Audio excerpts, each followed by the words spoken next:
வாடிக்கையாளரின் மனம் கவரும் வகையில் உலக அளவில் முதன்முறையாக புதிய ரக வைர தயாரிப்புகளை தங்கமயில் ஜுவல்லரி அறிமுகம் செய்துள்ளது.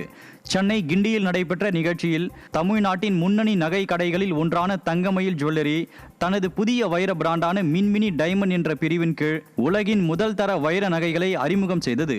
இப்புதிய வைரமானது நவீன தொழில்நுட்பத்துடன் தயாரிக்கப்பட்டு சர்வதேச தரம், உயர்தர வடிவமைப்பு மற்றும் வாடிக்கையாளர் நம்பிக்கை ஆகியவற்றை மையமாக கொண்டுள்ளதாக தங்கமயில் ஜுவல்லரியின் நிர்வாகிகள் தெரிவித்தனர்.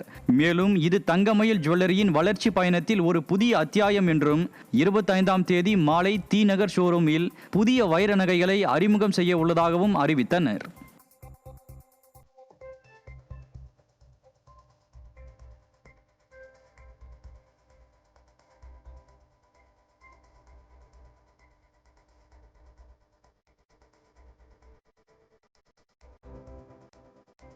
நீலகிரி மாவட்டம் கூடலூர் அருகே அறுவடைக்கு தயாராக இருந்த நெற்பயிர்களை காட்டு யானைகள் சேதப்படுத்தியுள்ளதால் விவசாயிகள் பெருத்த நஷ்டமடைந்துள்ளனர். புத்தூர்வயல் கிராமத்தில் மக்னா யானை என்கிற காட்டு யானை ஒரு வாரத்திற்கும் மேலாக இரவில் வயலில் புகுந்து பயிர்களை சேதப்படுத்தியுள்ளது. இதுகுறித்து பலமுறை புகார் அளித்தும் விடியாத அரசின் காட்டு இலாக்கா கண்டுகொள்ளாமல் குரட்டை விட்டு தூங்குவதாக சாடும் விவசாயிகள் உரிய இழப்பீடு வழங்க வலியுறுத்தி வருகின்றனர்.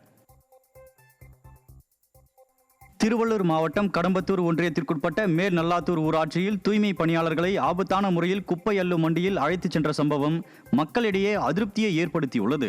மேல் நல்லாத்தூர் ஊராட்சியில் பணிபுரியும் தூய்மை பணியாளர்களை குப்பைகளை ஏற்றிச் செல்லும் குப்பை வண்டியில் தூய்மை பணியாளர்கள் ஆபத்தான முறையில் அழைத்துச் செல்லப்பட்டனர். இதுகுறித்த வீடியோ காட்சிகள் வெளியாகி பொதுமக்களிடையே அதிருப்தியை ஏற்படுத்தியுள்ளது.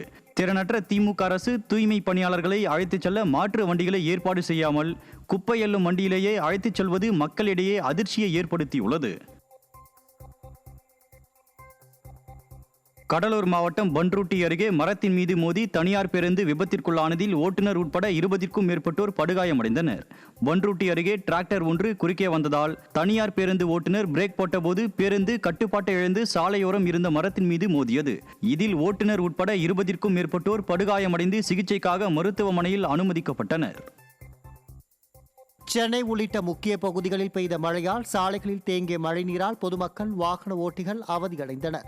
சென்னையில் கடந்த வெகு நாட்களாகவே வெயிலின் தாக்கம் அதிகரித்த நிலையில் தற்போது மழை பெய்ததால் குளிர்ச்சியான சூழல் நிலவியுள்ளது. மேலும் கடலோர தமிழகத்தில் ஒரு சில இடங்களிலும் புதுவை மற்றும் காரைக்கால் பகுதிகளிலும் இடி மின்னலுடன் லேசானது முதல் மிதமான மழை பெய்யக்கூடும் என வானிலை ஆய்வு மையம் தெரிவித்துள்ளது.